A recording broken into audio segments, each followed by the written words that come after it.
ನಮಸ್ಕಾರ ಸ್ನೇಹಿತರೆ, ಈ ಸಲ ಹೋಳಿ ಹಬ್ಬದಂದೇ 2026ರ ಮೊದಲ ಚಂದ್ರಗ್ರಹಣ ಸಂಭವಿಸ್ತಾ ಇದೆ. ಸಾಕಷ್ಟು ಜನಕ್ಕೆ ಹೋಳಿ ಹಬ್ಬದಂದು ಚಂದ್ರಗ್ರಹಣ ಬಂದಿದೆ. ಹೋಳಿ ಹಬ್ಬವನ್ನ ಆಚರಿಸಬಹುದಾ, ಹೋಳಿ ಹಬ್ಬವನ್ನ ನಾವು ಮಾಡಬಹುದಾ ಅನ್ನೋ ಡೌಟ್ ಇದೆ. ಹಾಗೆ ಗ್ರಹಚಾರ ಇರುತ್ತಾ, ಯಾವ ರಾಶಿಯವರಿಗೆ ಒಂದು ಗ್ರಹಣದ ಎಫೆಕ್ಟ್ ಬೀಳುತ್ತೆ, ಯಾರಿಗೆ ಲಾಭ ಯಾರಿಗೆ ನಷ್ಟ, ಗ್ರಹಣವನ್ನ ಹೇಗೆ ಆಚರಿಸಬೇಕು ಅನ್ನೋ ಸಾಕಷ್ಟು ಅನುಮಾನ ಕೂಡ ಇರುತ್ತೆ. ಹೀಗಾಗಿ ಚಂದ್ರಗ್ರಹಣದ ಬಗ್ಗೆ ಕಂಪ್ಲೀಟ್ ಮಾಹಿತಿಯನ್ನು ನಾನು ನೀಡ್ತೀನಿ. ನಾನು ನಿಮ್ಮ ಶಿವರಾಜ್ ಬಾಣಂಕಿ. ನೀವು ಸುದ್ದಿಯಾನದ ಸಬ್ಸ್ಕ್ರೈಬರ್ ಆಗೋದನ್ನು ಮರಿಬೇಡಿ. ಮಾರ್ಚ್ 3, 2026ರಂದು ಹೋಳಿ ಹಬ್ಬದ ದಿನವೇ ಚಂದ್ರಗ್ರಹಣ ಸಂಭವಿಸ್ತಾ ಇದೆ. ಪಾಲ್ಗುಣ ಮಾಸದ ಪೂರ್ಣಿಮೆಯಂದೇ ಗೋಚರಿಸಲಿರುವ ಈ ಗ್ರಹಣ 2026ರ ಪ್ರಮುಖ ಖಗೋಳ ವಿದ್ಯಮಾನಗಳಲ್ಲಿ ಒಂದಾಗಿದೆ. ಹೋಳಿ ಹಬ್ಬದಂದೇ ಗ್ರಹಣ ಕಾಣಿಸಿಕೊಳ್ತಾ ಇರುವುದು ಧಾರ್ಮಿಕ ಮತ್ತು ಜ್ಯೋತಿಷ್ಯ ದೃಷ್ಟಿಯಿಂದ ಹೆಚ್ಚಿನ ಮಹತ್ವವನ್ನ ಪಡೆದುಕೊಂಡಿದೆ. ಮೊದಲು ನಾವು ಗ್ರಹಣದ ಸಮಯವನ್ನ ತಿಳ್ಕೊಳ್ಳೋಣ ಬನ್ನಿ. ಗ್ರಹಣ ಪ್ರಕ್ರಿಯೆ ಮಾರ್ಚ್ 3ರ ಮಧ್ಯಾಹ್ನ 3:20ರಿಂದ ಆರಂಭವಾಗಿ ಸಂಜೆ 6:47ರವರೆಗೆ ಮುಂದುವರಿಯಲಿದೆ.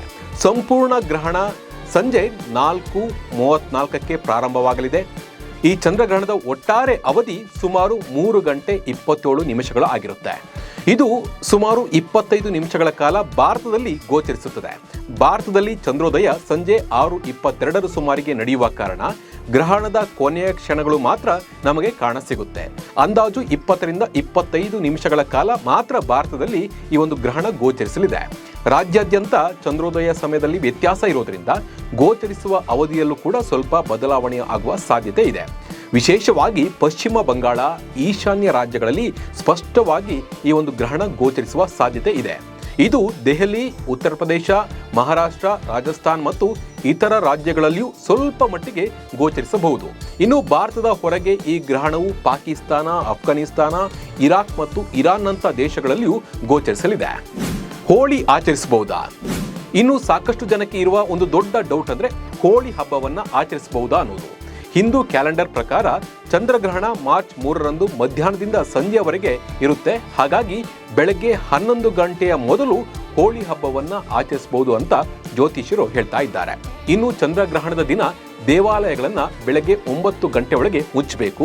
ಸೂತಕದ ಅವಧಿಯಲ್ಲಿ ಪೂಜೆಗಳನ್ನ ಮಾಡುವುದು, ಪೂಜಿಸುವುದು, ವಿಗ್ರಹಗಳನ್ನ ಮುಟ್ಟುವುದು, ಹೊಸ ಕೆಲಸಗಳನ್ನ ಪ್ರಾರಂಭಿಸುವುದು ಮತ್ತು ಶುಭ ಕಾರ್ಯಗಳನ್ನ ಮಾಡಬಾರದು ಅಂತ ಹೇಳ್ತಾರೆ. ಅಷ್ಟೇ ಅಲ್ಲದೆ ಗ್ರಹಣದ ಸಮಯದಲ್ಲಿ ಊಟ ಮಾಡಬಾರದು, ಪ್ರಯಾಣಿಸಬಾರದು ಅಥವಾ ದೇವಾಲಯಗಳಿಗೆ ಹೋಗಬಾರದು ಎಂದು ಸಹ ಹೇಳಲಾಗುತ್ತೆ. ಗರ್ಭಿಣಿಯರು, ಚಿಕ್ಕ ಮಕ್ಕಳು ಮತ್ತು ರೋಗಿಗಳು ವಿಶೇಷ ಮುನ್ನೆಚ್ಚರಿಕೆಗಳನ್ನು ತೆಗೆದುಕೊಳ್ಬೇಕು. ಇದು ಜ್ಯೋತಿಷ್ಯ ಶಾಸ್ತ್ರದ ಅಭಿಪ್ರಾಯವಾಗಿದ್ದು ಅವರವರ ನಂಬಿಕೆಗೆ ಬಿಟ್ಟಿದ್ದು. ಇನ್ನು ಯಾವೆಲ್ಲ ರಾಶಿ ಅವರಿಗೆ ಎಫೆಕ್ಟ್ ಇದೆ, ಈ ಒಂದು ಗ್ರಹಣದ ಎಫೆಕ್ಟ್ ಇದೆ ಅನ್ನೋದನ್ನ ನೋಡೋಣ ಬನ್ನಿ. ಕರ್ಕಾಟಕ ರಾಶಿಯ ಅಧಿಪತಿ ಚಂದ್ರನಾಗಿರುವುದರಿಂದ ಗ್ರಹಣದ ನೇರ ಪ್ರಭಾವ ಅವರ ಮೇಲೆ ಬೀರುತ್ತೆ. ಗ್ರಹಣವು ನಿಮ್ಮ ಧನ ಭಾವದಲ್ಲಿ ಸಂಭವಿಸುತ್ತಿರುವುದರಿಂದ ಆರ್ಥಿಕ ವಿಷಯಗಳಲ್ಲಿ ಎಚ್ಚರಿಕೆ ಅಗತ್ಯ. ಅನಗತ್ಯ ಹೂಡಿಕೆ ಅಥವಾ ಹಣದ ವ್ಯವಹಾರವನ್ನ ಮಾಡಬೇಡಿ. ನೀವು ತೆಗೆದುಕೊಳ್ಳುವ ಸಡನ್ ನಿರ್ಧಾರಗಳು ನಷ್ಟವನ್ನ ತರಬಹುದು. ಮಾತಿನ ಮೇಲೆ ಒಂದು ಹತೋಟಿ ಇರಲಿ, ನಿಗಾ ಇರಲಿ. ಮಾನಸಿಕ ಶಾಂತಿಗಾಗಿ ದೀಪಾರಾಧನೆ ಅಥವಾ ಮಂತ್ರ ಪಠಣ ಉತ್ತಮ. ಇನ್ನು ಕನ್ಯಾ ರಾಶಿಯವರಿಗೆ ಈ ಗ್ರಹಣವು ದ್ವಾದಶ ಭಾವದಲ್ಲಿ ಪ್ರಭಾವ ಬೀರಲಿದೆ. ಇದು ಖರ್ಚು ಮತ್ತು ನಷ್ಟದ ಸ್ಥಾನ. ಅನಿರೀಕ್ಷಿತ ಅಪಘಾತ ಅಥವಾ ಆರೋಗ್ಯ ಸಮಸ್ಯೆಗಳು ಕಾಡಬಹುದು. ಕೆಲಸದ ಸ್ಥಳದಲ್ಲಿ ರಾಜಕೀಯದಿಂದ ದೂರವಿದ್ದು ಕಚೇರಿ ರಹಸ್ಯಗಳನ್ನ ಹಂಚ್ಕೊಳ್ಬೇಡಿ ಯಾರ ಹತ್ರನೂ. ಹಾಗೆ ಆರೋಗ್ಯದ ಬಗ್ಗೆ ನಿರ್ಲಕ್ಷ್ಯ ಬೇಡ. ಶಿವನ ಆರಾಧನೆ ಮಾಡಿದ್ರೆ ನಿಮಗೆ ಪ್ರಯೋಜನಕಾರಿಯಾಗುತ್ತೆ ಅಂತಾನೆ ಹೇಳ್ಬೋದು. ಇನ್ನು ಮೀನ ರಾಶಿಗೆ ಚಂದ್ರಗ್ರಹಣವು 6ನೇ ಭಾವದಲ್ಲಿ ಸಂಭವಿಸುತ್ತದೆ. ಇದು ಶತ್ರು, ರೋಗ ಮತ್ತು ಸಂಘರ್ಷದ ಸ್ಥಾನ. ನಿಮ್ಮ ವಿರೋಧಿಗಳು ಸಕ್ರಿಯರಾಗಿ ಕೆಲಸಗಳಿಗೆ ಅಡ್ಡಿಪಡಿಸಬಹುದು. ಯಾರನ್ನು ಕೂಡ ಕಣ್ಣು ಮುಚ್ಕೊಂಡು ನೀವು ನಂಬೋಕೆ ಹೋಗಬೇಡಿ.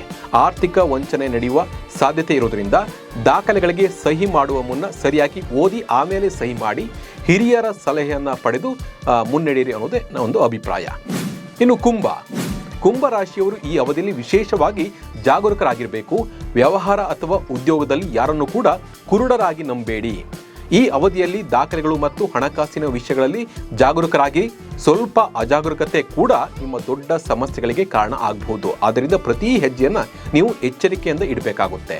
ಇನ್ನು ಗ್ರಹಣದ ಋಣಾತ್ಮಕ ಪರಿಣಾಮವನ್ನು ಕಡಿಮೆ ಮಾಡಲು ಜ್ಯೋತಿಷ್ಯ ಶಾಸ್ತ್ರದಲ್ಲಿ ಕೆಲವು ಪರಿಹಾರವನ್ನು ಕೂಡ ಸೂಚಿಸಲಾಗಿದೆ. ಗ್ರಹಣದ ಕಾಲದಲ್ಲಿ ಓಂ ನಮಃ ಶಿವಾಯ ಅಥವಾ ನಿಮ್ಮ ಇಷ್ಟ ದೇವತೆಯ ಮಂತ್ರ ಜಪಿಸುವುದರಿಂದ ಸಕಾರಾತ್ಮಕ ಶಕ್ತಿಯನ್ನು ಕೂಡ ಹೆಚ್ಚಿಸಿಕೊಳ್ಬಹುದು. ಇದು ಮಾನಸಿಕ ಶಾಂತಿಗೂ ಕೂಡ ಸಹಕಾರಿಯಾಗುತ್ತೆ. ಗ್ರಹಣ ಮುಗಿದ ನಂತರ ಅಕ್ಕಿ, ಹಾಲು ಅಥವಾ ಬಿಳಿ ಬಣ್ಣದ ವಸ್ತುಗಳನ್ನು ದಾನ ಮಾಡುವುದು ಮಂಗಳಕರ. ಗ್ರಹಣ ಪ್ರಕೃತಿಯ ಒಂದು ವಿಸ್ಮಯವಾಗಿದ್ದು ನಿಮ್ಮ ನಂಬಿಕೆಗೆ ಇವೆಲ್ಲ ಬಿಟ್ಟಿದೆ. ನಮಸ್ಕಾರ.